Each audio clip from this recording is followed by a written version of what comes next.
여러분 반갑습니다. 오늘 같이 보실 하나님의 말씀은 민수기 11장 16절에서 17절입니다. 여호와께서 모세에게 이르시되 이스라엘 노인 중에 내가 알기로 백성의 장로와 지도자가 될 만한 자 70명을 모아 내게로 데리고 와 회막에 이르러 거기서 너와 함께 서게 하라.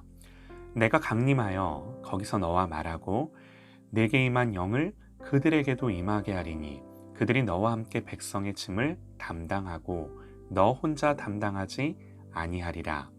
아멘. 은혜 받은 자로 서라 라는 제목으로 하나님의 말씀 듣겠습니다.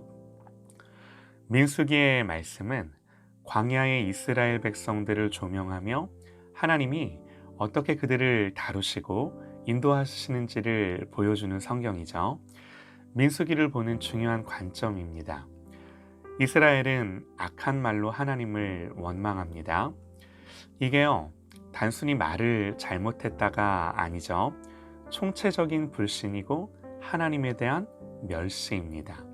멸시는 하나님의 직접적인 표현이셨어요. 너희들이 나를 멸시했다고.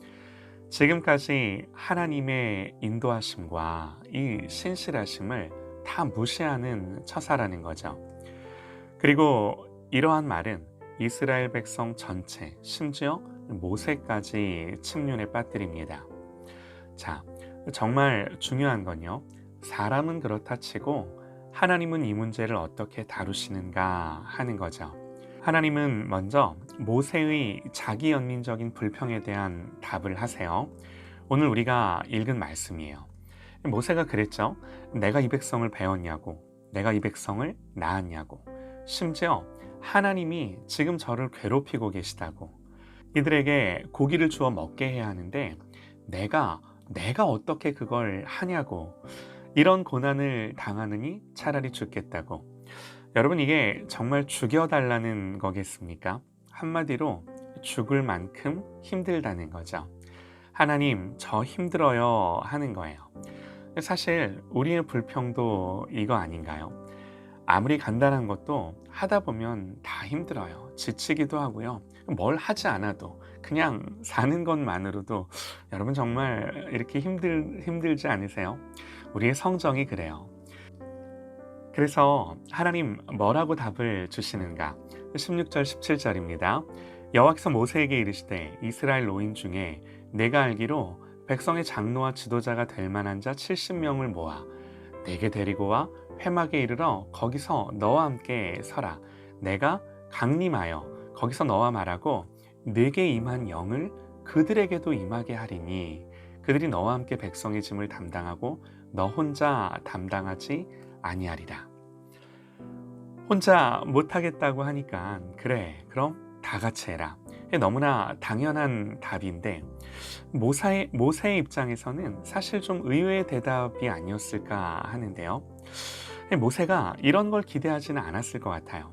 잘은 모르지만 어찌 보면 이런 건요, 모세의 특별한 권위가 흔들리는 일이 아니었을까요? 하나님이 이렇게 말씀하시고 나서 엘닷과 메닷이라는 자가 진영에 머물고 있다가 이들도 하나님의 영에 감동되어 예언을 하는데 이걸 보고 있던 여호수아가 내 주 모세여 저들을 금하소서 그러죠.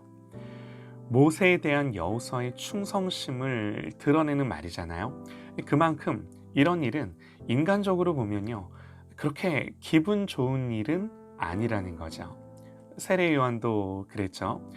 요한의 제자들이 그들이 요한에게 가서 이르되 랍비여 선생님과 함께 요단강 저편에 있던 이 곧 선생님이 증거하시던 이가 세례를 베풀매 다 그 사람에게로 가더이다.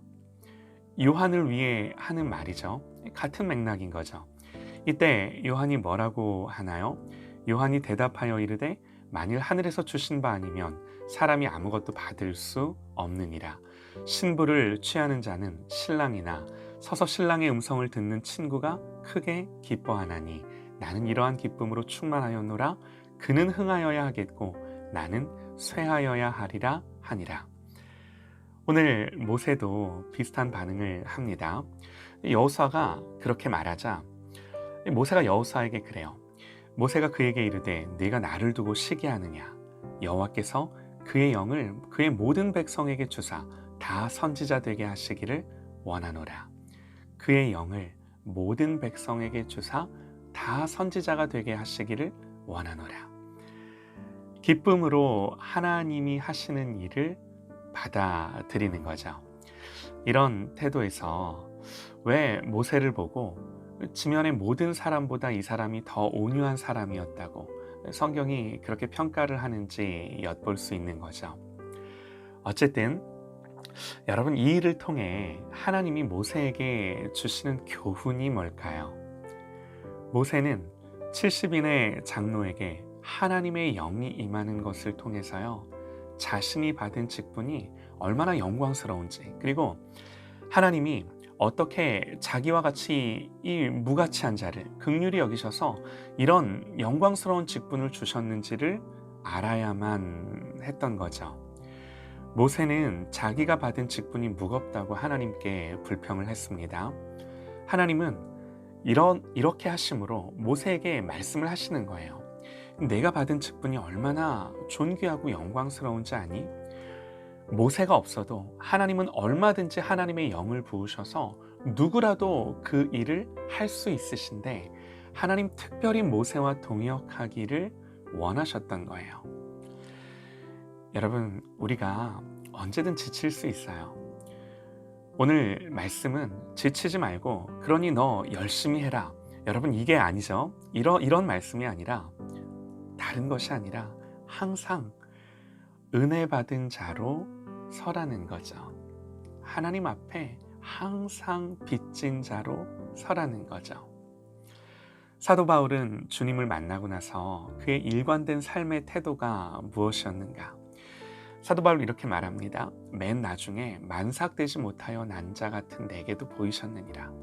나는 사도 중에 지극히 작은 자라. 내가 하나님의 교회를 핍박하였으므로 사도라 칭함받기에 감당하지 못할 자로라.